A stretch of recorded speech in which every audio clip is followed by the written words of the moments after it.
नमस्कार मित्रांनो, तुमचं स्वागत आहे पॉइंटेड चर्चा या यूट्यूब चॅनलवरती. आणि कालही सेन्सेक्स खूप जबरदस्त क्रॅश झालेला आहे. त्यामुळे आज आपण सेन्सेक्स का क्रॅश झाला, मार्केट का क्रॅश झालं याबद्दलच्या सगळ्या न्यूज आज आपण कव्हर करणार आहेत. तर चला सुरुवात करूया.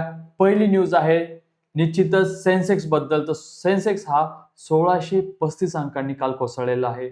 गुंतवणूकदारांचे जवळजवळ 10 लाख कोटी बुडालेले आहेत. हो, शेअर बाजारात काल मोठी पडझड झाली. सेन्सेक्स जवळजवळ 71,947 वर आणि निफ्टी 22,331 वर बंद झाली. BSE वर लिस्टेड कंपन्यांचे मार्केट कॅप एकाच दिवसात 10 लाख कोटींनी कमी झालेत. मिड कॅप आणि स्मॉल कॅप इंडेक्स प्रत्येकी 2.7% खाली आलेले आहेत. मित्रांनो, आज तुम्हाला एकच विचारायचं आहे, तुमच्या पोर्टफोलिओला किती धक्का बसला. हे जाणून घेणं गरजेचं आहे की ही फक्त घसरण आहे की खरोखर मंदीची सुरुवात झालेली आहे. निफ्टी या महिन्यात आतापर्यंत 10.1% खाली आलेले आहे. गेल्या 6 वर्षात सर्वात खराब महिना ठरलेला आहे. जे SIP करतात त्यांनी घाबरून जाऊ नये, कारण हीच वेळ आहे स्वस्त दरात खरेदी करायची. नेक्स्ट न्यूज आहे क्रूड ऑइल बद्दल. तर इराण युद्धामुळे स्ट्रेट ऑफ हॉर्मुझ बंद असल्याने कच्च्या तेलाने $113चा आकडा ओलांडलेला आहे. S&P ग्लोबलच्या अंदाजानुसार पुढील तिमाहीत कच्चे तेल हे $200 प्रति बॅरल जाऊ शकते. भारत आपल्या 88% कच्च्या तेलाची आयात करतो, त्यातील हा मोठा हिस्सा याच मार्गाने येतो. तरी सोनंही जवळजवळ 1,48,000 प्रति 10 ग्रॅम नी चालू आहे सध्या. भारतात आज 24 कॅरेट सोनं 1,48,000 प्रति 10 ग्रॅम आणि 22 कॅरेट सोनं 1,35,740 वर आहे. डॉलर मजबूत होताच सोनं खाली येतं, हा नेहमीचा खेळ आपण बघत आहोत. युद्धाचं टेन्शन असेपर्यंत सोनं मजबूत राहील. 1.45 लाखाच्या खाली आलं तर खरेदीची चांगली संधी असेल. तसेच सरकारने पेट्रोल डिझेलवर एक्साईज ड्युटी 10 रुपये प्रति लिटर कापलेली आहे. मोदी सरकारने पेट्रोलवरील एक्साईज ड्युटी 13 वरून 3 रुपये प्रति लिटर आणि डिझेल 0 केलेलं आहे. कारण जागतिक कच्च्या तेलाच्या दरवाढीमुळे तेल कंपन्यांना प्रति लिटर जवळजवळ 48.8चा तोटा होत होता. पण सामान्य माणसाला पंपावर किती सवलत मिळते हे बघायला हवं. HPCL, BPCL, IOCLच्या अंडर रिकव्हरी कमी होणार, म्हणजे या कंपन्यांचा तिमाही निकाल थोडा बरा दिसेल. तसेच उद्या महावीर जयंतीबद्दल शेअर मार्केट बंद असेल आणि ह्या आठवड्यात 3 एप्रिलला सुद्धा गुड फ्रायडेमुळे मार्केट बंद असेल. बाजार बंद असताना मोठ्या कंपन्यांचे Q4 निकाल येणार आहेत, त्यामुळे बुधवारी बाजार उघडल्यावर मोठी हालचाल दिसू शकते, त्यामुळे तुम्ही तयार राहा. तसेच नेक्स्ट न्यूज आहे मनीव्ह्यू बद्दल. फिनटेक स्टार्टअप मनीव्ह्यूने सेबीकडे DRHP दाखल केलेला आहे. 1,500 कोटींचा फ्रेश इश्यू आणि OFS मिळून हा एक मोठा IPO असणार आहे. मनीव्ह्यूचं डिसेंबर 2025 पर्यंत 9 महिन्याचं उत्पन्न 2,409 कोटी आणि प्रॉफिट हा 245 कोटीचा होता. फिनटेक कंपन्यांचा IPO नेहमी जास्त सबस्क्राईब होतात, त्यामुळे तुम्ही नक्की लक्ष देऊ शकता. नेक्स्ट न्यूज आहे मेक माय ट्रिप बद्दल. तर मेक माय ट्रिपने भारतीय स्टॉक एक्सचेंजवर लिस्टिंगचा विचार सुरू केलेला आहे. ही कंपनी सध्या NASDAQ वर लिस्टेड आहे, पण आता इंडिया फोकस इन्व्हेस्टर बेस साठी देशी बाजारात येण्याचा त्यांचा विचार आहे. त्यांनी आपल्या प्रमुख ब्रँड्सना एकाच भारतीय एंटिटीमध्ये एकत्र केलेलं आहे. ट्रॅव्हल सेक्टर पोस्ट कोविड नंतर जबरदस्त वाढलेलं आहे आणि मेक माय ट्रिपची इंडियन लिस्टिंग झाल्यावर हे एक मल्टी बॅगर ठरू शकतं. नेक्स्ट न्यूज आहे सिमाग्लुटाइड्स बद्दल.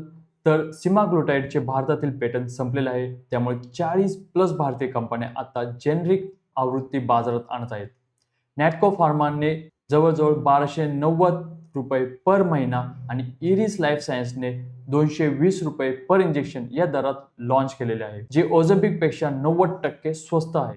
नॅटको फार्मा आणि इरिस लाईफ सायन्सच्या शेअर्सवर नक्की लक्ष ठेवा, कारण अँटी ओबेसिटी मार्केट हे $95 बिलियनचं मार्केट आहे आणि भारत त्यावर आघाडीवर येतोय. नेक्स्ट न्यूज आहे ॲपल मोबाईल बद्दल. ॲपलचे CEO टिम कुक यांनी एक नवीन घोषणा केलेली आहे. iPhone 17e, एक नवीन अफोर्डेबल मॅकबुक आणि अपडेटेड iPad येणार आहेत. iPhone 17e ही ॲपलची सर्वात स्वस्त iPhone सिरीज असेल, जी नव्या ग्राहकांना ॲपल इकोसिस्टीम मध्ये ओढणार आहे. ॲपल भारतात मॅन्युफॅक्चरिंग वाढवत आहे. टाटा इलेक्ट्रॉनिक्स, डिक्सॉन टेक्नॉलॉजीज सारख्या कंपन्यांना याचा नक्की फायदा होईल. तसेच Vivo T5 Pro हा एक नवीन मॉडेल लॉन्च करत आहे, ज्यामध्ये 9020 mAh एवढी प्रचंड बॅटरी असणार आहे. तसेच 90 वॅट फास्ट चार्जिंग असणार आहे. हे स्मार्टफोन मार्केटमध्ये एक मोठी शिफ्ट आणेल. कारण आतापर्यंत 5000 mAh ला मोठं म्हणायचो. हा फोन लवकरच इंडिया मार्केटमध्ये लॉन्च होईल. लिथियम बॅटरी मॅन्युफॅक्चरर्स आणि कॉम्पोनंट सप्लायर्सकडे डिमांड वाढेल. एक्साइड इंडस्ट्रीज, अमर राजा यासारख्या कंपन्यांना या गोष्टीमुळे नक्कीच फायदा होईल. नेक्स्ट न्यूज आहे व्हॉट्सॲप बद्दल. तर व्हॉट्सॲप एक नवीन फीचर आणत आहे ज्यात कोणताही मेसेज डिव्हाइसवरच 21 भाषांमध्ये ऑटो ट्रान्सलेट होऊन जाईल. प्रायव्हसीसाठी हे सगळं ऑन डिव्हाइस प्रोसेसिंग असेल, म्हणजे तुमचे मेसेज सर्व्हरवर न जाता भाषेचा अडथळा दूर होईल. मेटा इंडियामध्ये डिजिटल ॲडव्हर्टायझिंग वाढवतंय. मेटाचे शेअर्स लॉंग टर्मसाठी मजबूत असतील, त्यामुळे ही गोष्ट मेटाला खूप प्रॉफिट देईल आणि तुम्ही मेटावर नक्की लक्ष ठेवा. नेक्स्ट न्यूज आहे KNR कन्स्ट्रक्शन बद्दल. तर KNR कन्स्ट्रक्शनला NHAI कडून 1734 कोटींचा लेटर ऑफ अवॉर्ड मिळालेला आहे, ज्यामुळे आज शेअर 3% वर होता. इन्फ्रास्ट्रक्चर सेक्टरमध्ये सरकारी खर्च सुरूच आहे. मार्केट डाऊनमध्येही या कंपनीला ऑर्डर मिळत आहे. हे भारताच्या रोड डेव्हलपमेंट प्रोग्रामचा भाग दिसून येतो. ऑर्डर बुक जर मजबूत असेल तर शेअरही मजबूत राहतो, हे नक्कीच.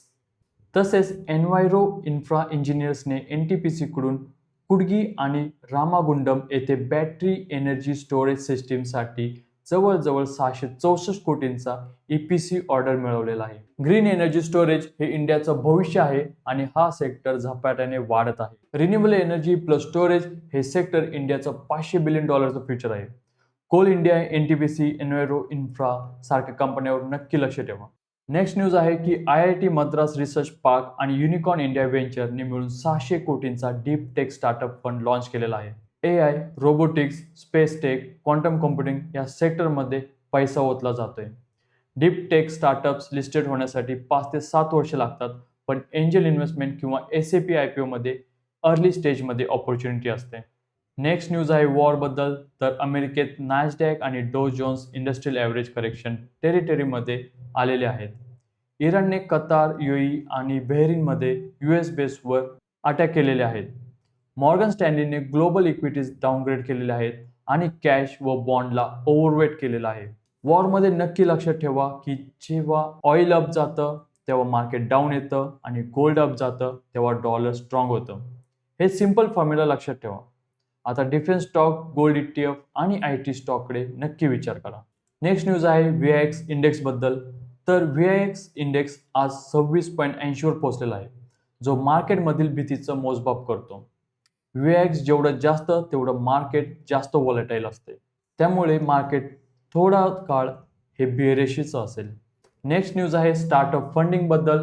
तर 2026च्या पहिल्या 3 महिन्यात भारतीय स्टार्टअपने $4.1 बिलियन म्हणजेच 34,041 कोटी रेज केलेले आहेत.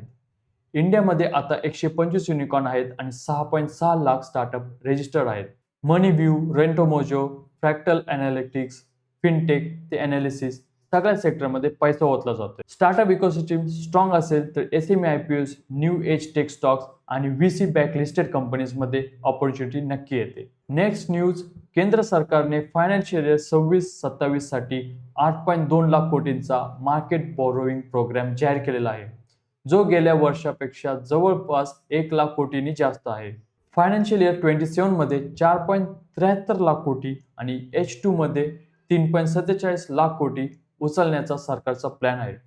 यामुळे बॉन्ड यील्डवर दबाव येऊ शकतो आणि RBI रेट कटची वाट पाहत असलेल्यांसाठी हे महत्त्वाचं आहे. सरकार जेव्हा जास्त कर्ज काढतं तेव्हा बॉन्ड यील्ड वाढतो, त्यामुळे बँक FD रेट्स थोडे वाढू शकतात. सिनियर सिटीजन आणि कन्झर्वेटिव्ह इन्व्हेस्टर्ससाठी FD मध्ये लॉक इन करण्याची ही चांगली वेळ असेल. तसेच नेक्स्ट न्यूज आहे रिटेल बॉन्ड इन्व्हेस्टमेंट बद्दल. गेल्या 1 वर्षात भारतात रिटेल बॉन्ड इन्व्हेस्टमेंटची संख्या आणि इन्व्हेस्टमेंट 300% वाढलेली आहे. सेबीच्या नव्या रूलमुळे आता 1000 पासून कॉर्पोरेट बॉन्ड्स खरेदी करता येतात. India bonds, golden PI, Wint health सारख्या प्लॅटफॉर्मवरून तरुण गुंतवणूकदार 9 ते 11% रिटर्नसाठी बॉन्ड्समध्ये पैसे टाकत आहेत. नेक्स्ट न्यूज आहे भारती एअरटेल बद्दल. तर भारती एअरटेलने सरकारकडे AGR ड्यूजच्या रिपेमेंट शेड्यूलमध्ये फ्लेक्झिबिलिटी मागितलेली आहे. एअरटेलवर अजूनही सुमारे 43,980 कोटी AGR ड्यूज बाकी आहेत.